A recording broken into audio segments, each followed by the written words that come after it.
Euphoria.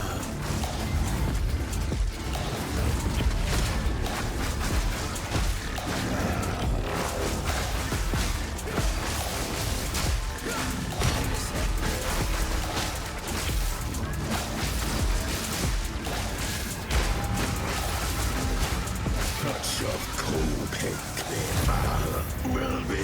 I will pay back every drop of Val blood you have spilled. Can't let you take this for life. I will not relent!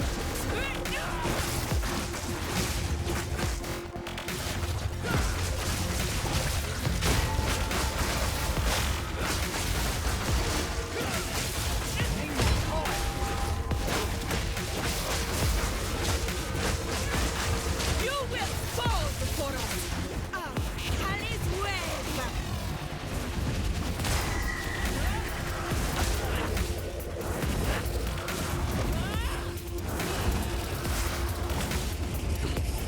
I shall cut you!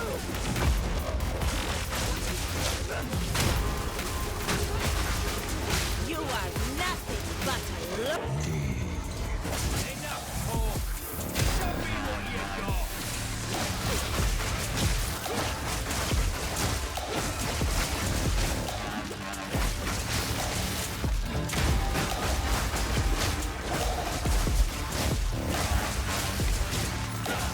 I can't give up. I must save my people. You know why we're here! It happened! It cannot be stopped! No, I will succeed. Listen. I will burn you alive. No need for all this.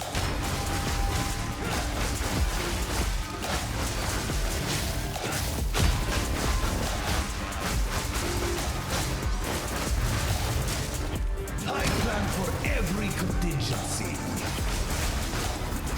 Self-destruction.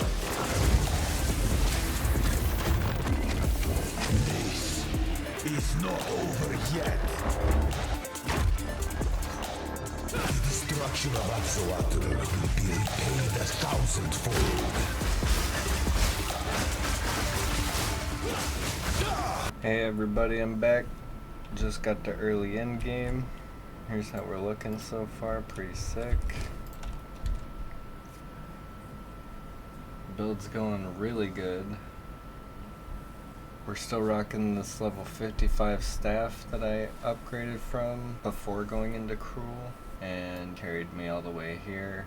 I think I need an upgrade, but just need some currency for that. Here's my character sheet so you can see alongside it.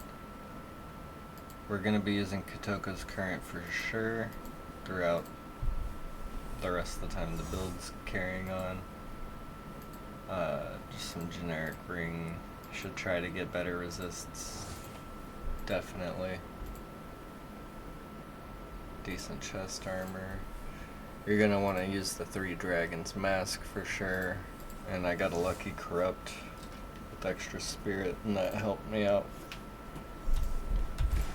with fitting in an extra spirit gem, and we fit in attrition. So now we have 2 heralds, overwhelming presence, attrition, and combat frenzy. Pretty crazy. We're getting extra spirit here on our amulet, so that's how we're hitting all that. Belt, you can get a +1 charm slot on, and I like to get the can't be stunned and immune to freeze. And then I have one here in the passive tree as well. Since we're pathing through this way, just made sense to grab it. And we can fit in extra rarity. You know, since it's a broken stat in this game right now, might as well put it in where you can. The other unique we're probably stuck using, because I think it's just going to fit in the long run. Power tread boots. These are insane, especially since all these uniques are only 1 exalt right now. Each, like 3 exalts to get you started. Few exalts every weapon upgrade. I would definitely buy them. What you're looking for mainly is physical and fire damage, because you're converting your physical to lightning anyways. So you need a lot of fire damage. And elemental damage with attacks is the three main things. Anything else is like whatever. I like leech, because you still do some physical. It just helps keep you topped up. The reason we're going with fire is so that it can shock. Since we do get a lot of shock chance and magnitude, it still helps with, we like to shock, and we're doing a lot of lightning damage, so we freeze with this helmet. And then because of the lightning damage and the gloves, we get electrocution. And because we freeze and electrocute, and we have resonance here to gain power charges instead of frenzy charges with combat frenzy. So that is why we were using combat frenzy earlier. Didn't matter before then, but now it really matters since now we have it. And I want to say a big thing you want to start getting now from here will be the projectiles have chance to chain an additional time from terrain. You're going to want that right here as well, these two nodes. And power charge stuff, because we're going to be using Falling Thunder as our main like clear skill. And then when we're bossing, we're probably just going to stick with Tempest Flurry and maybe use Falling Thunder as like a finisher, like a nuke. But mainly that's just going to be our clear. Like we started off using Storm Wave, and we still keep that just in case for certain situational things, tight corridors and whatnot. But Falling Thunder will get you through like big zones, and that's going to be sick. You saw we were using Tempest Bell with Charge Staff, and those combined with Tempest Flurry, just crazy damage. Especially now that we're using Attrition. We get Culling Strike and more hit damage to rare and unique enemies for every 2 seconds they've been in our presence. And then with Overwhelming Presence, we get extra Elemental Ailment Threshold and Stun Threshold. Reduced Stun Threshold. And then that goes really well with pressure points that we get here. So we like to stun, freeze, and electrocute on this character. We're currently non-crit, so I'm grabbing Lightning Rod here. It just helps keep the lightning damage topped up. When we do swap over to crit, we're going to respec out of this, but that's going to come later. We have attack damage penetrate here. We have this for all the chance to do stuff. Very strong. You're gonna need some accuracy, so I grabbed this early, then that for AoE, and then yeah, you get this accuracy later when you're pathing through here, mainly because you're going to need this for the Falling Thunder. We're using the projectiles because they're chaining off of terrain and piercing all enemies, so they just go around all over the place and it looks crazy. I will showcase that in the build guide video that's coming next. You guys will have to wait and see how that looks. But you saw the showcase in the clips of the boss damages, and yeah, this is looking like it might turn out to be something cool.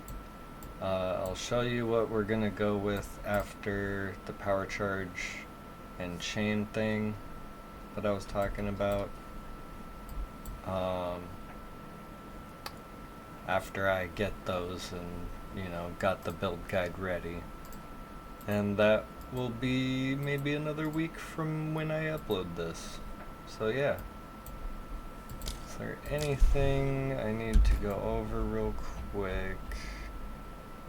Falling Thunder's still using just this like supportive stuff. It's not really damage multiplying, simply because it comes with so much damage multipliers from power charge consumption, so you don't really need any. Tempest Flurry, we need more attack speed, mainly because it slows it down quite a lot with the attacks, so it just helps you get through them quicker. And then Close Combat, Concentrated Effect, since you're already in melee range anyway, it just stacks that damage up. Upheaval does the fissures, everyone's using it, you know how it works. And then I use Innervate on this because it's usually what I use to clear and kill stuff, and it just keeps my damage up, like topped up for when I need to stop and fight a rare real quick with my other moves. Might put it over on Falling Thunder. I still haven't gotten my 3rd Ascendancy yet, but I'm definitely gonna go for 2 copies of the same support gem. And that's because we plan to utilize multiple of the same gems in different setups. But yeah, Lightning Warp I used to just get around real quick, and nothing too special for these things. Just the way I like to use them. Combat Frenzy, you definitely want Profusion on. Keep that in mind. You definitely want Cannibalism. Helps keep your life topped up. Here's how I like to use my Herald of Ice. And because we're using 3 dragons, we're getting this Ignite weirdly, like randomly.